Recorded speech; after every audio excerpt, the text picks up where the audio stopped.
Денешниот земјотрес изнесува 5,3 степени според Рихтеровата скала, односно за 1 степен послаб од катастрофалниот земјотрес и подлабок за речиси 10 километри, изјавија денеска од Центарот за управување со кризи. Сеизмолошката обсерваторија постојано ја следи ситуацијата. По вонредниот состанок во Центарот за управување со кризи беа изнесени препораките, односно прирачник со упатство за самозаштита на граѓаните од земјотреси на веб страницата на Дирекцијата за заштита и спасување. Управувачкиот комитет за справување со кризи ги задолжи сите општински кризни штабови во градот Скопје, во сите општини во градот Скопје, како и кризниот штаб на град Скопје, покрај тоа што граѓаните ќе имаат право да ги пријавуваат потребите за присуство и увид на терен, да извршат паралелно обиколка на сите определени места во нивната општина, особено на проверка на патната инфраструктурата во делот на водовод, канализација, потоа инфраструктурата во поглед на топлинската енергија и електричната енергија, стамбените згради и останатите објекти за домување и за живење, и да го известат Центарот за управување со кризи за нивниот поглед на она што треба да се направи во поглед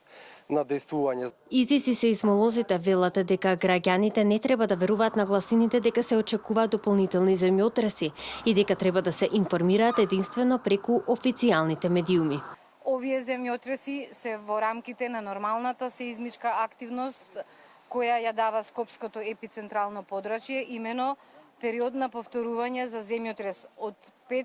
магнитуда 5 според Рихтеровата скала е од 100 до 150 години, што во изминативе 150 години немаме таков земјотрес во епицентралното подрачје. Доколку имаат сомнеш дека нивниот објект можеби е нестабилен заради некакви пукнатини, нека се јават на бројот 195 во Центарот за кризи.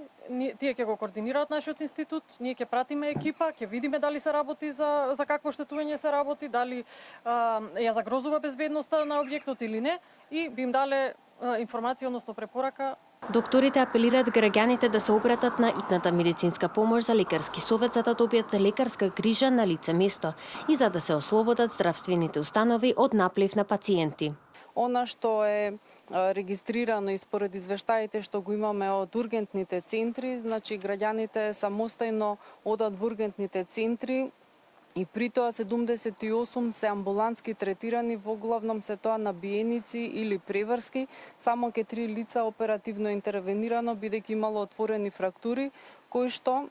според извештаите и податоците што ги имаме се настанати при напуштање на домовите во една паника и страв, најчесто по осимнување по скали.